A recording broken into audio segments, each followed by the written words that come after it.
Olá, senhores. Inicia então o nosso capítulo 7, capítulo no qual vamos tratar do controle de fluxo. O controle de fluxo é importantíssimo para discutir qualquer lógica de programação.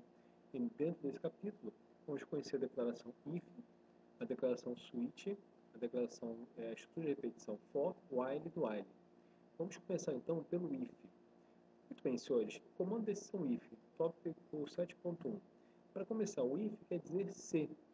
Ou seja, a gente vai testar se uma condição é verdadeira ou falsa.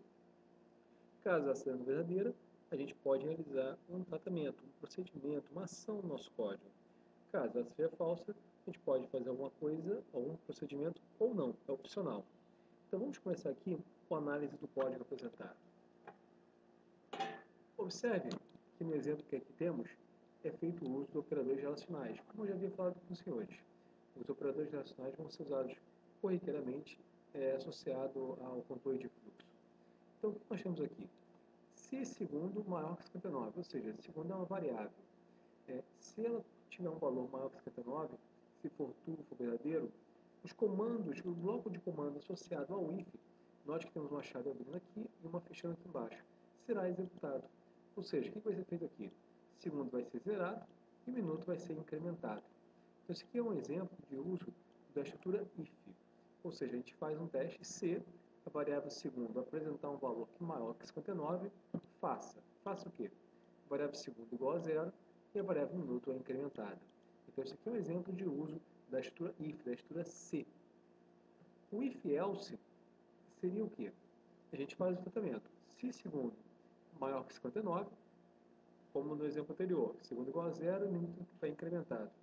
Mas se não for maior que 59, ou seja, se for menor, o que fazer? Aqui nós temos um bloco associado à negação. Else quer dizer se não.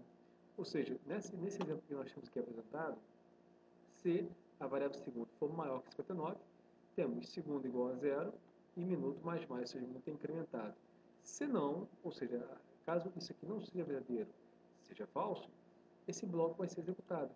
Tudo que tiver entre as chaves, início e fim, será executado. Nesse caso, a variável segundo está sendo incrementada. Quando o mais precede ou está, está pré ou pós-fixada a variável, ou seja, está nesse ponto ou nesse, nós temos um incremento unitário na variável. Essa é a estrutura if, senhores, nada mais é do que testar uma condição de modo a verificar se ela é verdadeira. Para testar essa condição, faremos uso dos operadores relacionais já vistos no tópico referente ao capítulo passado. Observando que uma condição é true, é verdadeira, um tratamento, um comando é executado. Caso contrário, ele pode ser executado ou não. Note que aqui no exemplo, no tópico 7.1, não há nenhum bloco else associado ao if, observando assim que o bloco else é opcional. Já no tópico 7.2, nós temos a estrutura if else, ou seja, se e se não, onde se uma condição avaliada for verdadeira, nesse caso a variável segundo for maior que 59, um bloco de comandos será executado. Nesse caso, desse exemplo aqui especificamente, vão ser esses dois comandos aqui, que zera a variável segundo e incrementa a variável minuto. No entanto, se isso for verdadeiro ou for falso, o bloco else será executado.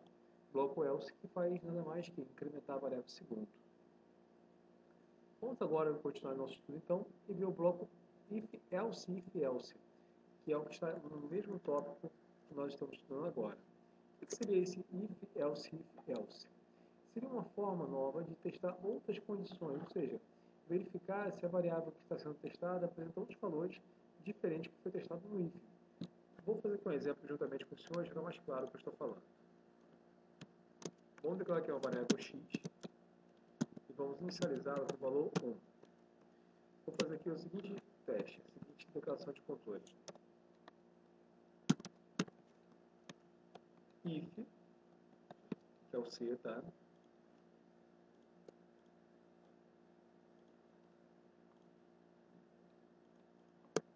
X igual a 1. Então, nós vamos fazer o seguinte. Vou para a variável y igual a 100, por exemplo. Else if x igual a 2. Vamos fazer variável y igual a 1000. E se não, vamos fazer variável y igual a 0. O que nós temos aqui? Aqui nós temos duas variáveis que são declaradas. Nesse caso, a variável x e y, ambas do tipo inteiro. Em seguida, a variável x é inicializada. Nesse caso, é inicializada com 1. Finalmente, estamos na declaração de controle que faz o teste do bloco if. Se x igual a 1, a pergunta é essa. X é igual a 1? Se x for igual a 1, faça. Faça o quê? Y igual a 100. No entanto, se esse teste não for verdadeiro, a gente passa para o segundo tópico, segundo ponto, que é fazer um novo teste da variável x. Nesse caso, a pergunta é, se não ser x igual a 2, ou seja, se x valer 2, vai fazer um tratamento. Que tratamento é esse? Variável y igual a 1000. Caso nem o if, nem o else if sejam verdadeiros, ele vai executar o bloco else. Bloco esse que nada mais faz do que inicializar a variável em zero. Isso aqui é um exemplo hipotético, tá? É só um exemplo didático. Claro que no nosso cotidiano, nossa aplicação a ser avaliada em breve, nos tópicos que fazem o uso de declarações de controle, vão ter uma pertinência maior. Mas a intenção desse experimento nada mais é do que mostrar para os senhores de forma didática como usar o bloco if, else.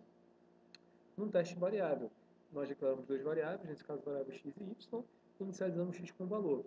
Se ela valer um valor determinado, nesse caso 1, a variável y vai ser inicializada com 100. Se ela valer 2, a variável y é inicializada com 1000.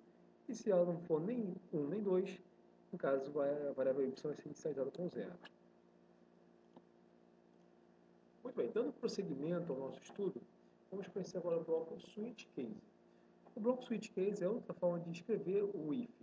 Nada mais é do que também fazer uma seleção de casos dos diversos valores que uma variável qualquer pode assumir. Como é que é a estrutura desse código, dessa declaração de controle? Nós escrevemos switch e colocamos a variável no qual queremos testar. Em seguida, escrevemos vários valores, os valores aquelas que ela pode assumir, são chamados os cases. E executa um comando caso aquele case seja verdadeiro. Para ficar mais claro, vamos reescrever esse mesmo experimento usando a estrutura switch case. Então, vou deixar esse if aqui embaixo, vou comentá-lo.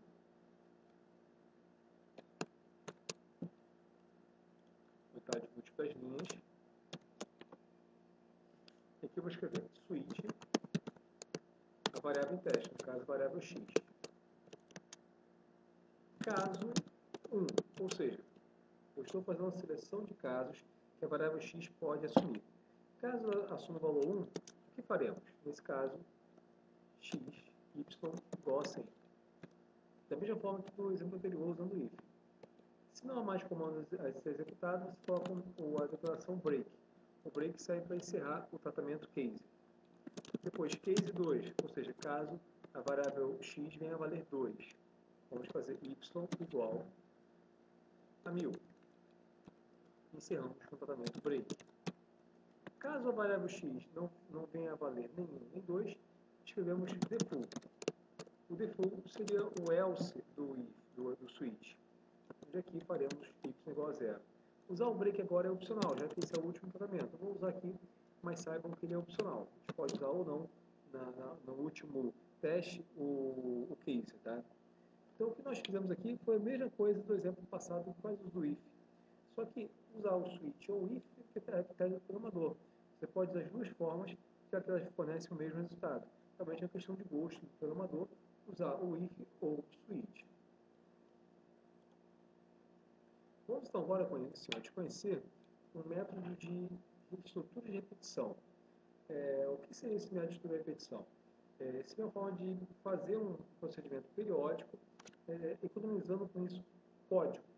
Nós temos ao todo 3 estruturas de repetição: a estrutura for, a estrutura while e a estrutura do while.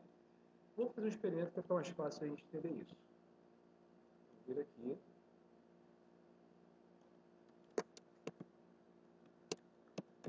Bom, temos aqui a variável x e a variável y.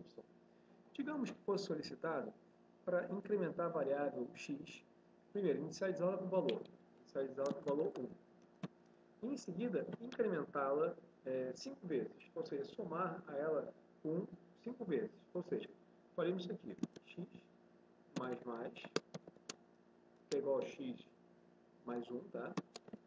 De novo, x mais, x mais, x mais. O que nós fizemos aqui? Foram 5 linhas que fazem a mesma coisa, ou seja, eu estou colocando no meu código quantas vezes eu quero executar aquele comando. No caso, eu quero fazer x++ 5 vezes, eu literalmente copiei e colei o código 5 vezes. Até aí tudo bem. Agora, digamos que fosse solicitado para fazer isso 100 vezes, 1000 vezes, 1 milhão de vezes. Você ia copiar N vezes aquele trecho de código? Claro que não. Então, para isso, a linguagem C fornece uma estrutura chamada estrutura de repetição. São 3 ao todo: for, while e do while. Então, vamos lá. X igual a 1 foi o procedimento que nós fizemos anteriormente, foi inicializar a variável x com 1. Agora, ao invés de repetir x++ 5 vezes, eu quero repetir 5 vezes esse comando, ou seja, eu quero que x++ seja executado uma vez ou n vezes, ao invés de repetir no meu código infinitas vezes. Então, eu vou escrever aqui for y igual a 1, ou seja, eu estou falando que a variável y vai começar, vai inicializar em 1. Em seguida, eu coloco a condição de término, ou seja, até quando eu quero que ele repita, enquanto essa condição for verdadeira. No caso, y for menor, igual a 5. E, finalmente, a condição de incremento, y++. Abro chaves e fecho chaves. Ou seja, dentro dessas chaves é que eu vou colocar o que eu quero repetir n vezes. Nesse caso, é x++. Então, vejam, eu substituí, ao invés de colocar x++ 5 vezes no meu código, eu vou repeti-lo 5 vezes no meu código. De que forma? Através do estrutura for. Ela inicializa fazendo y igual a 1, ou seja, estou inicializando com a variável y com 1. Em seguida, ele verifica o conteúdo da variável y. Ele é menor ou igual a 5. Isso é verdadeiro ou falso? Nesse caso, é verdadeiro. Por quê? 1, de fato, é menor ou igual a 5. No caso, é menor. Então, ele vai executar uma vez esse comando que está aqui dentro. Que comando é esse? x++, ou seja, estou incrementando o conteúdo da variável x. Em seguida, ele vem para esse ponto aqui, ó, incrementando a variável y de novo. Ou seja, de 1, ela passou a ser 2. E faz novamente o teste. 2 é menor ou igual a 5. Isso é verdadeiro ou falso? Também, novamente, é verdadeiro. Faz novamente a estrutura. O comando que eu quero que ele faça enquanto esse teste for verdadeiro. No caso, x++. Mais uma vez. Volta para cá. Y++. Foi para 3. 3 é menor ou igual a 5. Verdadeiro ou falso? Verdadeiro. Faz novamente o comando. X++. 4 é menor ou igual a 5. Verdadeiro ou falso? Verdadeiro. Repete novamente o comando. 5. 5 é menor ou igual a 5. Verdadeiro ou falso? Não é menor, mas é igual. Então faz novamente esse comando. Agora 6. 6 é menor ou igual a 5. Verdadeiro ou falso? Não é nem menor, nem maior. Não é nem menor, nem igual. Então ele encerra o for e continua o programa normalmente. Nesse caso, como o nosso programa não tem mais nada, depois do bloco for, o programa se encerra. Então notem que, ao invés de repetir x++ 5 vezes, a gente fez com que ele fosse repetido 5 vezes, evitando assim escrever um código que ficasse dessa forma muito grande. Agora, se fosse solicitado aos senhores que repetissem o x++ 1000 vezes, bastaria que nós alterássemos a condição de término. Colocaremos dessa forma: y menor ou igual a 1000. Então, veja como ficou mais fácil, mais estruturado nosso código, fazendo o uso da estrutura de repetição, nesse caso, a estrutura de repetição for. Isso que nós fizemos aqui, nós podemos fazer de outras formas também. Por exemplo, como faríamos usando o bloco while? Eu faria aqui y igual a 1, inicializar a variável y com 1, e aqui eu escrever enquanto y menor ou igual a 5. E dentro da estrutura, eu ia ter que ter uma forma também de incrementar a variável y, evitando assim que ela entrasse no loop infinito. Ou seja, y igual a 1. 1 é menor ou igual a 5. Isso é verdadeiro ou falso? É verdadeiro. Então ele vai executar o comando x++. Se eu não colocar essa linha aqui dentro, y++, a variável y não vai mudar de valor. Ela vai permanecer sempre com o mesmo valor que a gente declarou antes da estrutura while, ou seja, y igual a 1. Nesse caso, nós temos a condição de loop infinito. É por isso que dentro do loop while, nós devemos colocar o incremento da variável de controle. O bloco for não precisa disso. Se a gente fizer uso da lógica for, esse incremento já fica na própria estrutura. Já no while e no do while, não. A gente tem que fazer isso dentro do loop, como foi feito nesse experimento. Então, senhores, nesse capítulo, nós estudamos as declarações de controle mais importantes da estrutura da linguagem C, que é o if, o switch e a estrutura de repetição for e o while especial. Tá?